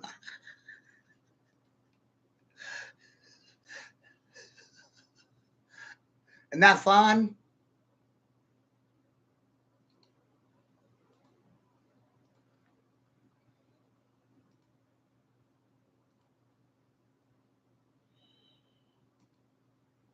I think mostly I'm just too goddamn advanced for the majority of you. Uh-huh. Too hot for you and too fucking advanced for all of y'all. Want to play games with me? Where's your mommy? Where's your daddy?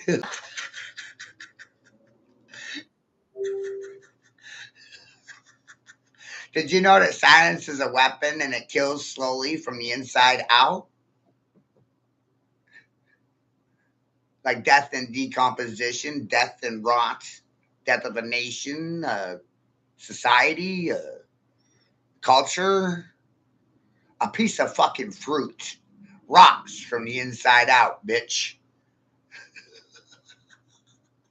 Just like an ego, you break it from the inside, and you don't see it at first, but then nothing comes out of their mouth, so you know you really fucked them up.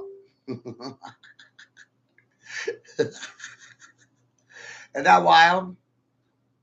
And I figured that out all by myself. Oh no, who should I write home to about it? Huh?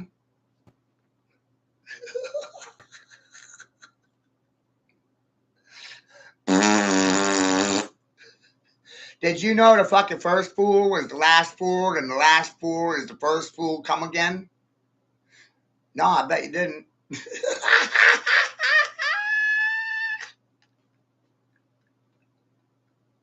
It's kind of like the alpha and the omega, but nobody wants to talk about it in front of my face. You got to run and burrow and hide in bunkers because of little old me.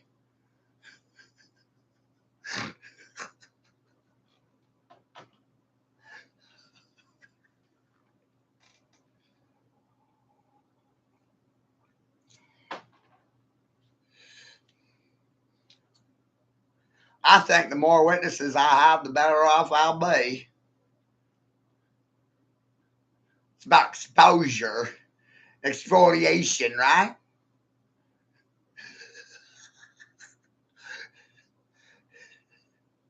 People always be leafing, right? Make like a tree and leaf. Got leaf people, branch people, and then root people. Fucking funny how I don't see anybody rooting for me.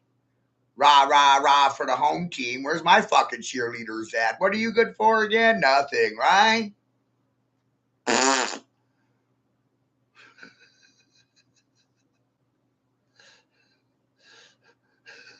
Same as the Department of Education and the public education system. I'm taking a piss in its fucking face right now and telling you it's worth fucking nothing. And silence suggests that I'm factual. And this is solid information, which is why no one can goddamn debate me. That's fucking funny. So I have another thought process because of all this shit. Why is it these stupid motherfuckers that are supposed to be working for me have zero respect for my fucking authority? You have no respect for my authority. You expect fucking respect from me for free? You must be out of your goddamn minds. Where's my fucking money? Oh, you can't afford to give a fuck. Isn't that amazing? They can't afford to give a fuck. Must be something to do with their religion.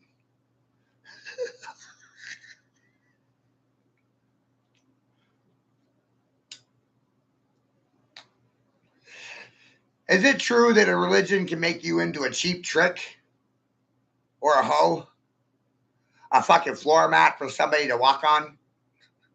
Simple yeses or nos will fucking suffice. No ifs, ands, ors, couldas, wouldas, shouldas, or maybes. And silence isn't a fucking excuse. Or a goddamn defense.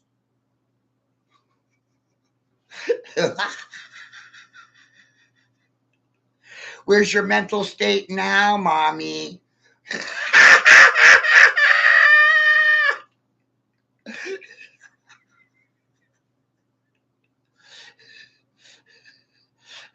Were you aware of the gray state, the police state, the surveillance state, or the medicated state of the majority of the motherfuckers left right of you? Silence suggests, nope, you had no idea.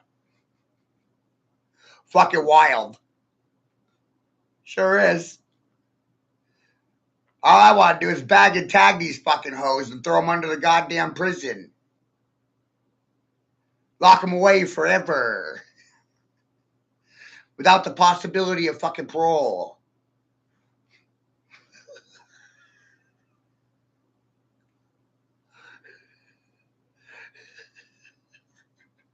Are you okay with that? Silence suggests you are. Silence also suggests you're suffering silently from Stockholm Syndrome because you're a sex slave or a silent student, silent stalkers.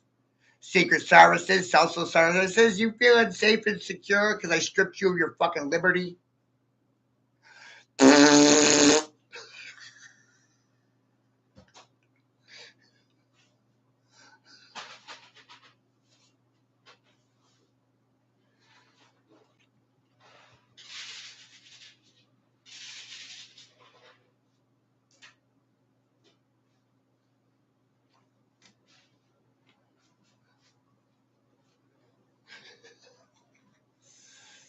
You want your freedom back? Come take it back from me. Steal it.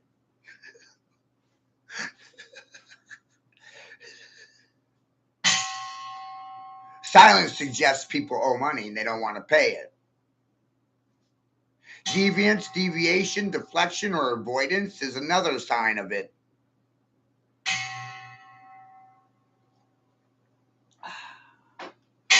Truth is not a right, it's a privilege of the few versus the many. And it's fucking funny how the majority have no respect for individuality. You don't protect anybody's rights. A legislative body can trample a man's rights just as easy as a king can.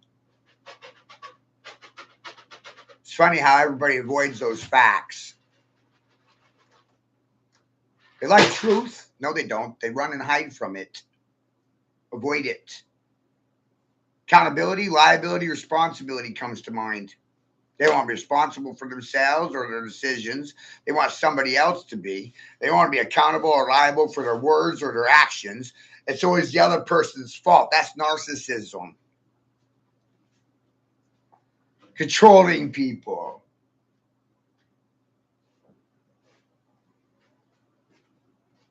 And when you can't be controlled, they don't have any use for you. They're not going to respect your well wishes, your yeses, or your nos. Free speech comes to mind. Where's free speech? Holy shit, that's gone. What you do have is consented to speech patterns, and silence is another sign of consent. It's a consequence. They're not capable of saying no. It's a crime. And speaking truthfully is a fucking felony. And I wonder how things wound up that way. Was that because of the morals, ethics, and principles of principals who don't have principles, ethics, or morals? No scruples. You're just doing your job, right?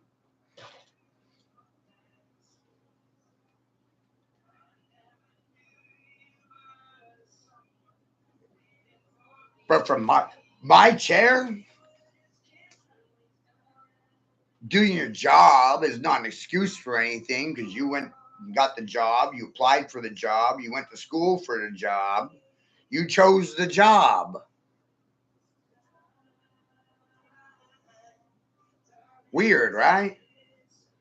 People don't want to be accountable for their actions. They don't want to be accountable or responsible for just doing their job.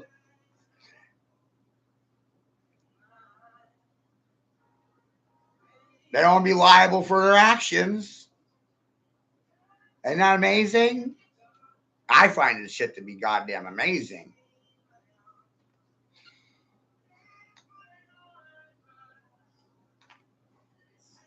When you recover from the trauma, I'll still be sitting here. No one said no to me. Sat silent. Part of the SS movement. We don't have a free society. We have secret societies dictating terms to reality. Cults of personality. That's what Joe Biden was. That's what Trump is. That's what Dr. Fauci was. And that's what every individual has the right to be. That's amazing. But nobody wants to talk about it in front of my face. And that's probably because they don't have any fucking balls.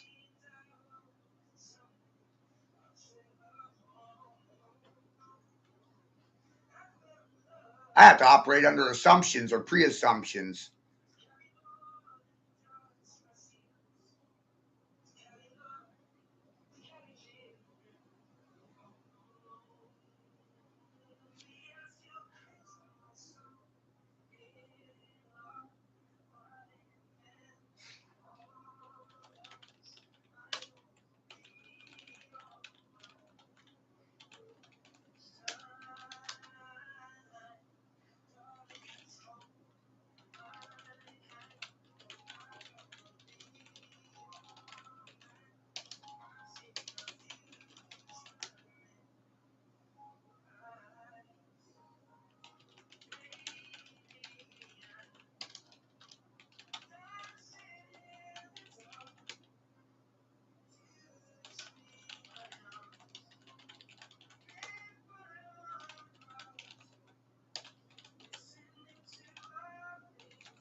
So it's really interesting, right?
It's amazing the way they operate. They assume silence is a form of consent because you weren't in the room when they made the evil plan against you, and they went into operation with the plan without your previous knowledge and informed consent, and continue operating until you say no, dissidents, because they assume, again, silence is fucking consent. And they don't stop until someone says no.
Took a while, right?